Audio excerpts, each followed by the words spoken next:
Il y avait, dans un petit village oublié, un homme nommé Eliam.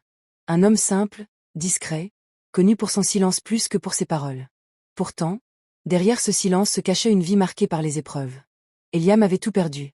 Autrefois, il était respecté. Il avait un petit commerce, une famille unie, et une paix intérieure que beaucoup enviaient. Mais un jour, tout s'est effondré. Les affaires ont chuté. Les dettes se sont accumulées. Les amis ont disparu.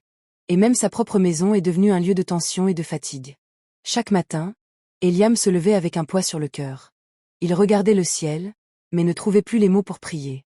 Un soir, alors que le vent soufflait fort et que la nuit semblait plus sombre que d'habitude, il s'assit seul, loin de tout. Et pour la première fois depuis longtemps, il parla à Dieu. « Seigneur, si tu es encore là, et parle-moi. » Le silence suivit. Mais ce silence n'était pas vide. Le lendemain, sans vraiment comprendre pourquoi, Eliam décida de marcher. Il marcha longtemps, jusqu'à arriver près d'un vieux puits abandonné. Ce lieu lui semblait étrangement familier, comme si quelque chose l'y attendait. Fatigué, il s'assit. C'est alors qu'un vieil homme s'approcha. Son regard était calme, profond, presque lumineux. « Pourquoi ton cœur est-il si lourd ?» demanda-t-il. Eliam hésita. Puis il parla. Il raconta tout. Ses pertes, ses douleurs, ses doutes. Le vieil homme écouta sans interrompre. Puis il dit doucement. « Tu as perdu ce que tu avais, mais tu n'as pas perdu ce que Dieu a mis en toi. » Eliam fronça les sourcils. « Je n'ai plus rien. » Le vieil homme secoua la tête. « Tu as encore la foi, même si elle est faible. Et c'est suffisant pour que Dieu recommence. » Ces mots touchèrent profondément Eliam. « Mais pourquoi Dieu permet-il tout cela ?» demanda-t-il.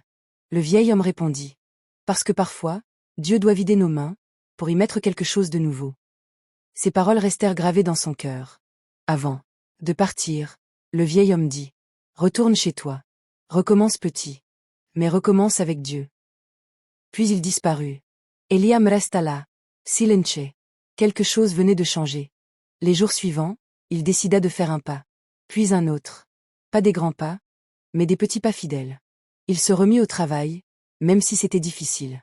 Il pria, même si les mots étaient simples. Il persévéra, même quand rien ne semblait changer. Et lentement, les choses commencèrent à bouger. Une opportunité inattendue arriva. Puis une autre. Des personnes commencèrent à lui faire confiance à nouveau. Mais cette fois, Eliam n'était plus le même. Il ne cherchait plus seulement le succès. Il cherchait Dieu. Un jour, en repassant près du vieux puits, il s'arrêta. Il regarda autour de lui, mais le vieil homme n'était plus là. Alors il comprit. Ce n'était pas un hasard. C'était une rencontre divine. Des années plus tard, Eliam devint un témoignage vivant.